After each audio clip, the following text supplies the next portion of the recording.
Hello guys. स्वागत है आपका हमारे यूट्यूब चैनल अविनाश मैथ्स मंत्रा में। आशा करता हूँ सभी लोग अच्छे होंगे और अपनी पढ़ाई को अच्छे से कंटिन्यू कर पा रहे होंगे।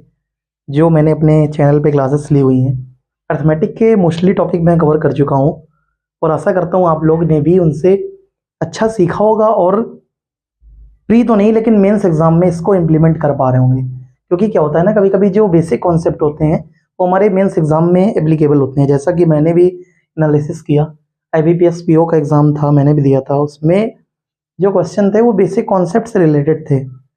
ट्रिक आपको आती ना हो, लेकिन अगर बेसिक कॉन्सेप्ट पता है तो आप क्वेश्चंस को बीट कर ले जाएंगे। खासकर DI के सेक्शन में जो अर्थमेटिक टॉपिक होता है मेरा, अगर स्ट्रांग है तो वहाँ पे हम जो है चीज़ों को अच्छे से टैकल कर सकते हैं। तो आपसे यही कहना चाहूँगा, थोड़ा सर्दियाँ शुरू हो चुकी हैं, अपने आप को बचा कर रखें। वो बात अलग है, हमने खुद शर्ट पहन रखी है, लेकिन जो है आप लोग थोड़ा सा इसको देख लें, ठीक है। अब यहाँ पे एक क्वेश्चन लिखा हुआ है, देखिए शायद ये क्लास का 4th या 5th लेक्चर होगा वर्क एंड टाइम का, इतना मुझे ध्यान नहीं फिर भी, लेकिन आप देख लीजिएगा। क्वेश्चन है, बोर्ड में लिखा हुआ है, ए अकेला किसी काम को 20 दिन में फिनिश कर सकता है। Means A alone can do this work on 20 days दिन, और बी जो है अकेला उस काम को 25 दिन में समाप्त कर सकता है। मतलब इसका मतलब ये है कि कोई एक पर्टिकुलर वर्क है, उसको अगर ए अकेले करेगा तो 20 दिन लगाएगा, और उसी सेम वर्क को अगर बी करेगा तो 25 दिन में कर पाएगा। अब यहाँ पे कंडीशन ये दी हुई है कि दोनों मिलकर एक साथ 5 दिन तक काम करते हैं। मतलब कोई टास्क है पर्टिकुलर, जो ए ने और बी ने दोनों ने मिलकर 5 दिन तक एक साथ काम किया। देखिए लिखा हुआ है 5 दिन तक काम करते हैं, यानी कि एक साथ, ठीक है ना। एक साथ वर्ड देखिए। अब इसमें कह रहा है फिर बी काम को छोड़ के चला जा सकता है, यानी चला गया, सॉरी हाँ चला जाता है। तो बी के काम के छोड़ के जाने के बहुत सारे रीजन हो सकते हैं। हो सकता है उसकी तबीयत खराब हो गई हो, या फिर हो सकता है कुछ पैसे वगैरह का इशू हो, जो वो एक्सपेक्ट कर रहा हो ना उसको मिल रहे हो, तो उसने देखा कि यहाँ पे मेरा लॉस हो रहा है तो चला गया। या फिर बहुत सारे रीजन हो सकते हैं, अगर हमें इस रीजन पे नहीं पढ़ना है, कंडीशन देखनी है कि बी ने एक साथ केवल 5 दिन तक तो काम किया, उसके बाद बी उस काम में नहीं रहा, यानी उसका इन्वॉल्वमेंट खत्म हो गया। तो यहाँ पे हमको क्वेश्चन में डिस्कस करना है कि जो रिमेनिंग वर्क है, इसको बोलते हैं हम लोग क्या, रिमेनिंग वर्क। रिमेनिंग वर्क, तो जो आपका रिमेनिंग वर्क है, बचा हुआ काम है, उसको ए जो अकेला बचा है, क्योंकि बी तो चला गया है, तो ए जो अकेला बचा है उसको कितने दिनों में कर पाएगा। इसका देखिए, अगर नॉर्मल आप इसमें रूल लगाएंगे तो बहुत लंबा चौड़ा जाएगा, इसमें कोई बहुत ज्यादा सोचने समझने वाली बात नहीं है। अब नॉर्मल इसको, जैसे मैं सारे क्वेश्चन की ट्रिक बताता हूँ, इसी से टैकल कर सकते हैं। नॉर्मल आप इसको ऐसे कीजिए, जैसे ए है, ए को मैंने बोला कि इसका जो टाइम टेकन है, टाइम लगाता है, कितना लगाता है, ए टाइम लेता है 20 डेज का, ओके 20 डेज, ओके किसी काम को फिनिश करने में। बी के लिए कंडीशन है कि आपका वो लेता है 25 डेज, ओके। तो मैंने आपको ट्रिक बताई थी कि आपको टोटल वर्क निकालने के लिए क्या करना पड़ेगा, दोनों पार्ट का एलसीएम लेना पड़ेगा। तो टोटल वर्क कैसे निकलता है, टोटल वर्क निकालने के लिए आपको दोनों का एलसीएम लीजिए। 20-25 का एलसीएम कितना हो गया, 100। तो टोटल वर्क कितना हो गया, 100 हो गया। जो 100 आया टोटल वर्क है, यानी कि जो आपको टास्क है वो आपका टोटल 100 है। मतलब ए और बी को 100 वर्क करना है। मतलब ए को अगर 100 वर्क करेगा तो 20 डेज लेगा, बी अगर यानी कि 100 वर्क करेगा 25 डेज लेगा। तो सीधे सी बात है, हमको यहाँ पे एक फॉर्मूला पता है कि जो आपका होता है P इक्वल टू W/T, यानी जो पावर होती है या फिर इफिशियंसी होती है, मैंने आपको कई बार बताई है, इफिशियंसी ये आपकी क्या होती है, पावर होती है। और जो पावर होती है वर्क और टाइम के यानी कि रेसिप्रोकल हो, यानी कि जिसमें सीधा सा बोला जाता है कि पावर जो है W/T, यानी कि अगर आप वर्क में टाइम को डिवाइड कर दें तो आपकी इफिशियंसी आ जाएगी, पावर आ जाएगी। या फिर एक इसका तरीका ये भी होता है कि आप इसको क्या करें, सीधा अपोजिट कर दें तो आपकी पावर आ जाएगी, लेकिन उतना नहीं करना है, आप सीधा सीधा निकाल लीजिए।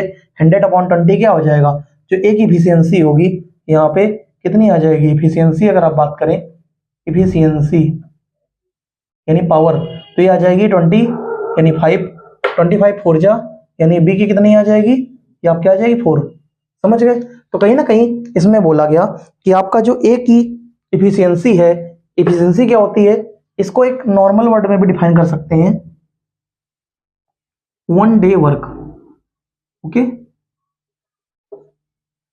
इफिशियंसी को कुछ लोग यहाँ पे क्वेश्चन में दे देते हैं, कभी कभी आप लोग कंफ्यूज हो जाएंगे। 1 डे वर्क भी बोलते हैं, यानी कोई बंदा एक दिन में जितना भी काम करता है उसको इफिशियंसी बोलते हैं, या वन डे वर्क होता है। कहीं कहीं पे कंफ्यूज आप ना हो इसलिए मैंने लिख दिया। तो आप क्या बोलते हैं, ए जो है एक दिन में 5 काम कर सकता है, बी एक दिन में 4 काम कर सकता है। अब इसने एक वर्ड यहाँ पे बोला, दोनों ने मिलकर एक साथ 5 दिन तक काम किया, काम करते हैं। तो यानी कि आपने क्या किया, दोनों से 5 दिन तक काम कराया, तो दोनों को ऐड कर दीजिए 9। यानी कि ए प्लस बी दो लोगों ने मिलके 5 दिन तक काम किया। तो बताइए दोनों की मिक्स इफिशियंसी कितनी, 9, और 9 ने 5 दिन तक काम किया तो कितना हो गया, work done by A and be in 5 days.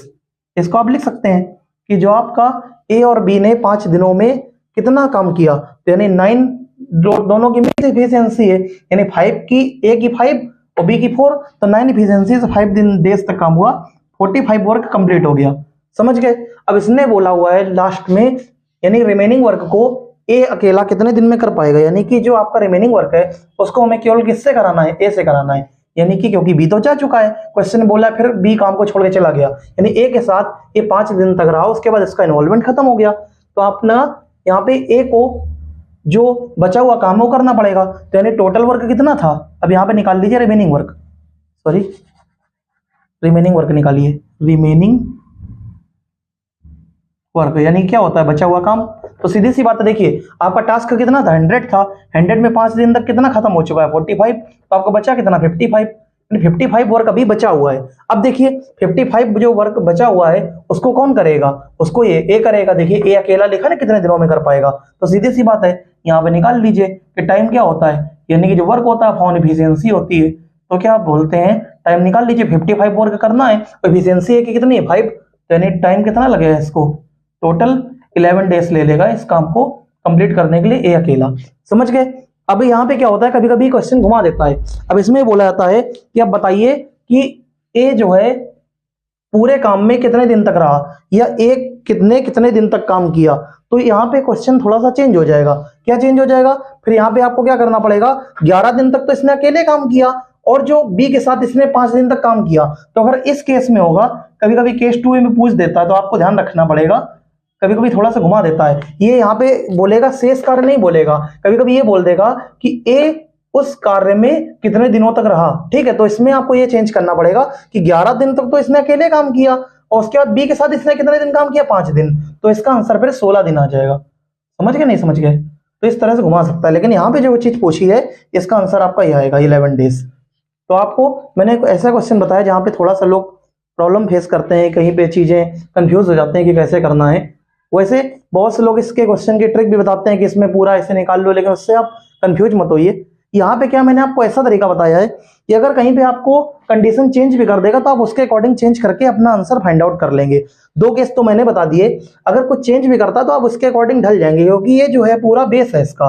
अगर आपकी इफिशियंसी आ गई तो इफिशियंसी से आप कहीं भी खेल सकते हैं, किसी से भी वर्क कराइए, किसी को भगा दीजिए, किसी को बुला लीजिए, नया कोई बंदा आ जाए उससे भी करा लीजिए। तो अल्टीमेटली बेसिक है, बेसिक के साथ साथ ट्रिक भी है। तो कहीं ना कहीं आप इन चीज़ों को ग्रैब कीजिए।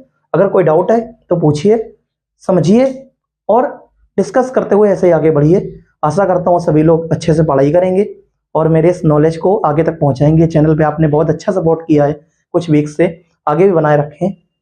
तब तक के लिए thank you so much for watching guys, bye.